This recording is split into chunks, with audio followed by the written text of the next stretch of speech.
je suis tombé effectivement une fois en faisant du zapping à la télé sur l'île mystérieuse. Et alors j'ai regardé parce que c'était un souvenir extraordinaire pour moi, ce film. C'était un rêve de l'avoir fait et que je ne l'avais pas vu. Et je l'ai vu il y a 15 ans.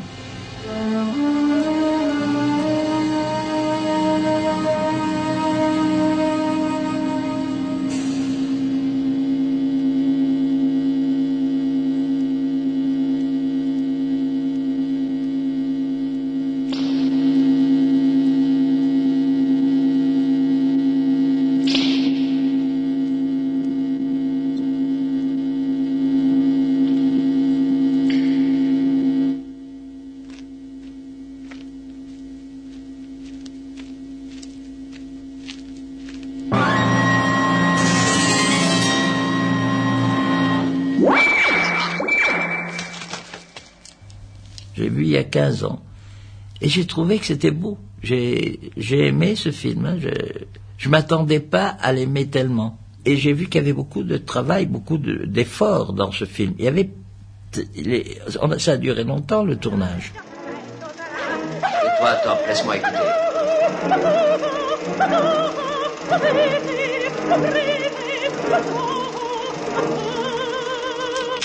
C'était un film très soigné. Aujourd'hui, quand on tourne très vite. On n'a pas le temps de réfléchir. Il faut être prêt tout le temps. On travaille 12, 14 heures par jour, maintenant, quand on tourne des films. Et qu'à l'époque, non, c'était encore l'époque où on avait le temps de parler, de discuter, de se dire, essayons de le faire comme ça, ou essayons une autre manière. On prenait le temps. Et ce temps-là, c'est une chose très importante pour la qualité des films.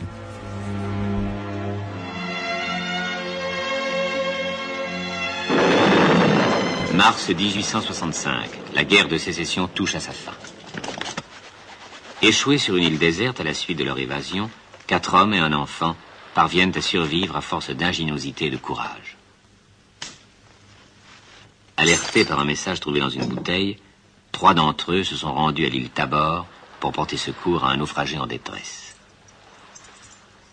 Cependant, Smith et Nab, munis de paratonnerres portatifs, forcent le barrage de foudre qui protège le territoire interdit et en font l'exploration.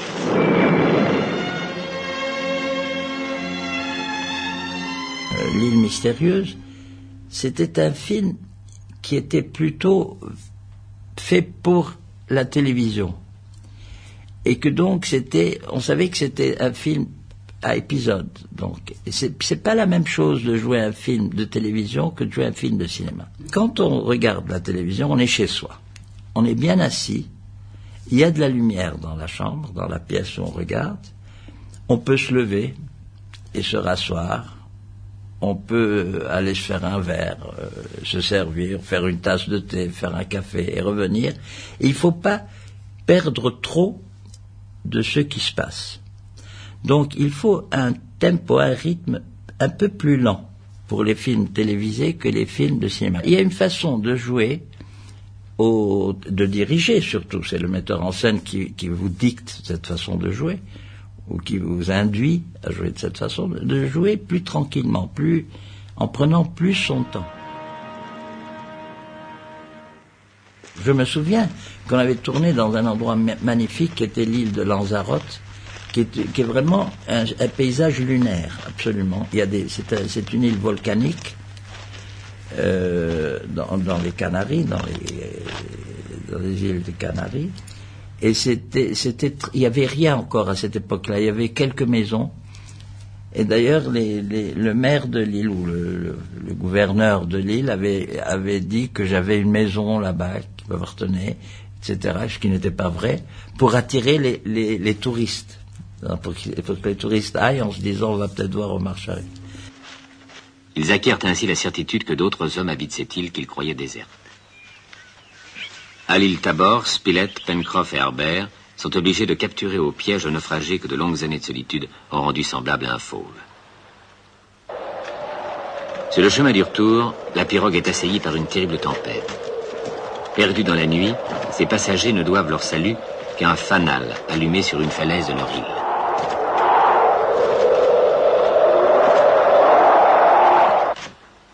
À peine la pirogue a-t-elle touché terre que le démon prend la fuite.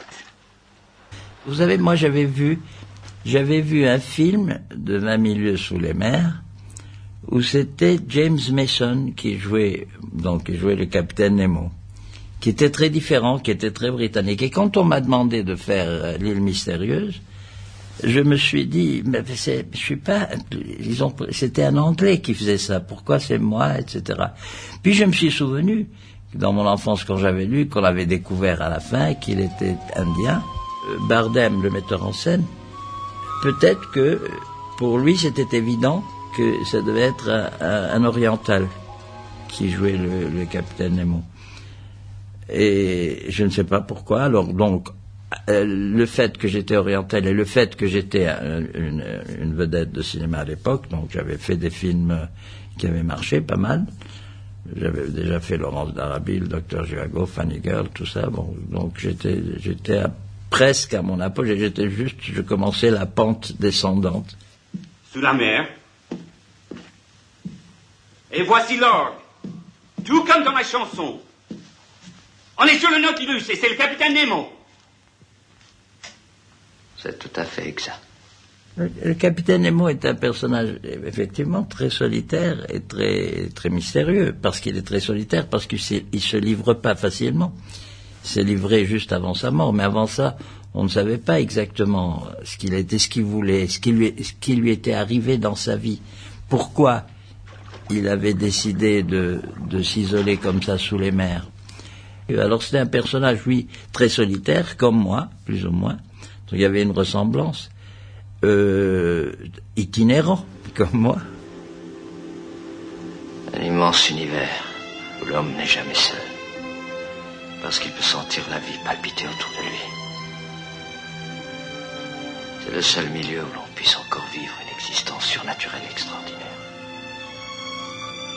Mais je n'avais pas aimé vivre dans un sous-marin du tout parce que j'aime vivre à l'hôtel. Voilà, je vis ici dans cet hôtel depuis 10 ans. Parce que je vis seul. Et quand on vit seul, on est mieux à l'hôtel. On sait plus, quand on est seul, on peut descendre, rencontrer des gens, voir des gens. Et puis si la nuit on a un malaise, on sait qu'on peut compter sur le concierge chez quelqu'un. Alors ici, je suis un habitué à l'hôtel Royal Monceau, j'appelle, je dis, envoyez-moi 18 ambulances, tous les médecins du monde, et réservez-moi dans tous les hôpitaux, etc. Smith et ses amis comprennent que le fanal providentiel a été allumé par les inconnus. Ils se précipitent à l'endroit où il brillait. L'un des inconnus, traqué par eux, fait une chute dans les rochers.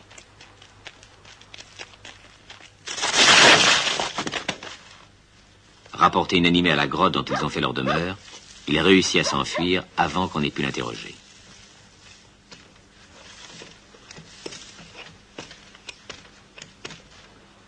La mer ayant rejeté une lourde caisse remplie d'outils et d'armes, est-ce encore un cadeau des inconnus, les naufragés entreprennent de construire un bateau qui leur permettra de quitter l'île. Le naufragé de l'île Tabor recouvre peu à peu la raison. Il n'est pas le capitaine Grant, mais un ancien pirate du nom d'Ayrton. Déjà, la carène du futur bateau se dresse sur la plage. La petite colonie s'est augmentée d'un nouveau membre, le singe Jupiter. Les naufragés, tout à leur travail, se voient déjà de retour dans leur patrie lorsqu'un vaisseau pirate vient jeter l'ancre devant l'île. Le chef des bandits, Bob Harvey, a été autrefois le complice d'Ayrton.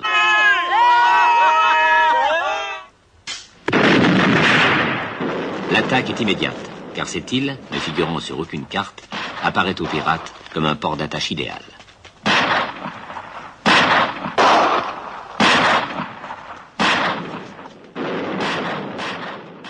Moi, je suis assez solitaire. J'aime bien rester seul dans ma chambre. Ça ne me dérange pas du tout. Je trouve toujours quelque chose à faire, à lire.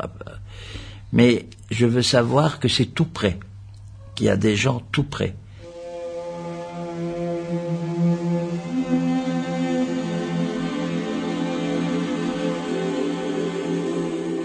Le mari de ma tante. Il était français, il était professeur.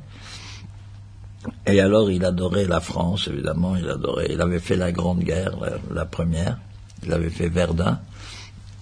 Alors, moi, j'étais son idole parce que je l'écoutais Il racontait toutes les histoires sur sa jeunesse. Et puis il me donnait mes lectures, et je lisais les lectures, les choses qu'il me donnait. À chaque âge, il me donnait ce que je devais lire. Quand j'ai commencé à lire, sérieusement, j'ai commencé à lire Jules Verne. Toutes les œuvres de Jules Verne. C'était une merveille. J'ai appris à mon fils et à mes 2 petits-enfants à lire, plus que de regarder la télé. Le roman de Jules Verne qui m'a le plus impressionné, comme beaucoup d'enfants qui commencent à lire Jules Verne, c'est le 20 milieux sous les mers. Étant donné que cette histoire merveilleuse, où il y a des personnages de tout genre, et puis cet extraordinaire capitaine Nemo, qui est très mystérieux, on ne sait pas d'où il vient, il vient des Indes. Nemo n'est pas mon vrai nom. Je l'ai adopté quand ce Français, son serviteur, ainsi que le harponneur canadien ont été jetés à mon bord.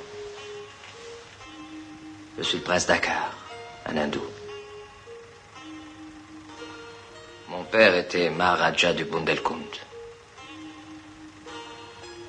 Il m'envoya à l'âge de 10 ans en Europe pour mon éducation.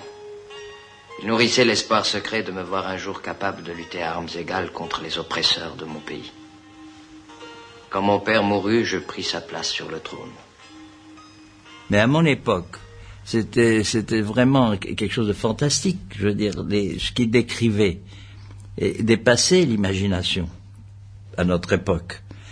À cette époque maintenant, cette époque-ci, on peut imaginer, c'est-à-dire le Nautilus, ça devient plus un truc tellement extraordinaire, parce que c'était extraordinaire quand on ne savait pas qu'il y avait des sous-marins à l'époque où j'étais jeune. Enfin, c'était avant la guerre, moi, quand j'étais jeune.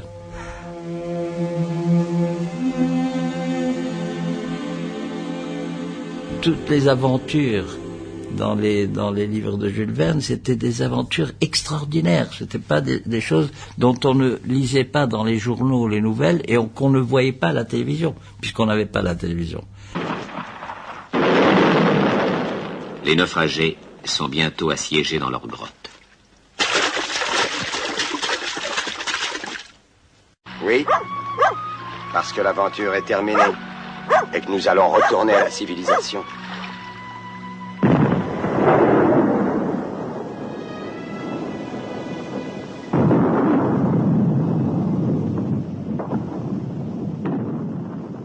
Maintenant, on voit les astronautes, les gens qui vont voir qui vont à la Lune, qui vont dans la Lune, etc. Je n'ai pas maintenant je n'ai plus le concept de ce que c'était, l'impression qu'on avait, que j'aurais eu maintenant si j'avais lu 20 milieux chez les mers maintenant, pour la première fois. Je ne peux pas savoir si ça me plairait terriblement ou pas, autant que ça m'a plu quand j'étais enfant.